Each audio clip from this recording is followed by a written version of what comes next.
François, est-ce que vous nous entendez? Alors, on va se mettre en contact avec lui, on va attendre qu'il apparaisse. Ce premier test en cuve de fermentation est concluant. Voilà, on retrouve le sujet de la bière sous-marine. Le pas de côté de Xavier. Alors, est-ce que j'attends que François apparaisse? Alors, le temps qu'il apparaisse, quand même, je tiens à le remercier parce qu'il est chaque année présent. Physiquement, quand il n'est pas en mer, mais comme il est surtout en mer, c'est à distance, mais il trouve généralement le moyen de capter, de brancher son ordinateur. Il est là. Oh, bonjour François, quel plaisir de vous voir. Est-ce que vous m'entendez? Bonjour, amis de Grand Océan. En ce moment, il y a un peu de temps, j'espère que vous m'entendez bien. Ah, on ne vous entend pas très bien. Où êtes-vous?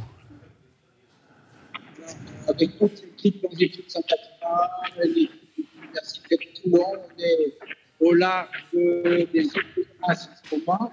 Et nous avons suivi le cours précédent des cachalots. Là, nous essayons de les retrouver. On les a perdus.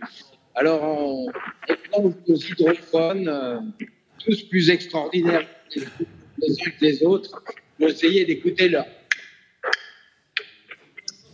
Et parfois d'entendre des expressions sonores, comme l'autre jour, des petites, ce qu'on appelle des codas. Voilà. Et ici, elles sont à 4 clics.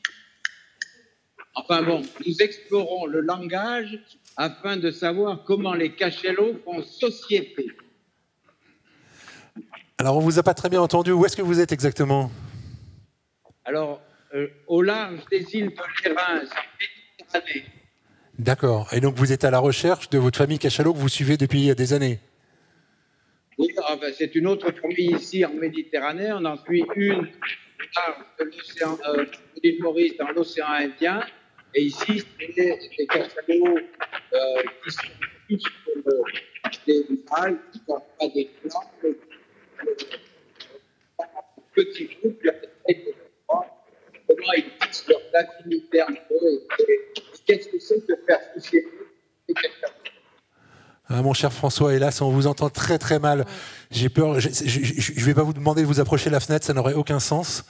Mais on va attendre 30 secondes. À la fenêtre, Donc, comment vont-ils vos cachalots? Eh bien, bien.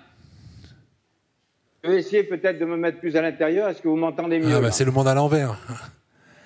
On vous voit mieux en tout cas, donc on espère que l'audio va suivre. Oui, allez-y François.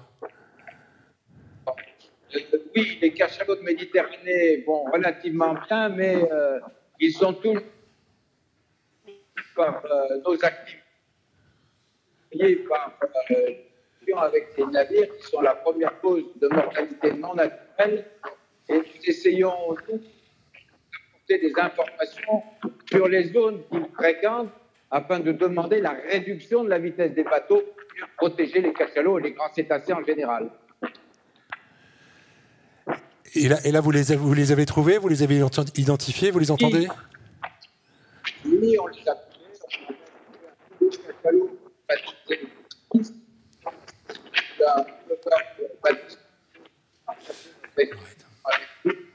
c'est un très jeune mâle. Caractéristiques semblent signifier qu'il court à peine une dizaine de mètres. Bon, François, excusez-moi, mais je crois que la liaison est trop mauvaise. On a préféré essayer de faire le direct plutôt qu'une vidéo enregistrée. C'est les aléas, mais on peut peut-être essayer. On a une dernière intervention. On réessayera peut-être. Est-ce qu'on peut essayer de vous joindre dans une demi-heure? Oui, on sera à peu près au même endroit. J'ai peur que la liaison n'est pas bonne maintenant, elle sera pas bien meilleure après. On essaiera en régie et si possible, on se reprendra 5 minutes. François, merci en tout cas d'avoir été disponible pour nous. Merci, et puis une autre fois, on essaiera une meilleure liaison. Et saluez bien les cachalots pour nous. À bientôt, François. Excusez-vous. Merci. Bon, on aura essayé, hein, c'était ambitieux, toujours un contact à distance avec quelqu'un qui est en mer. On aura essayé. Il n'y a pas de liaison. On peut couper, vous pouvez couper François Sarano. Merci beaucoup.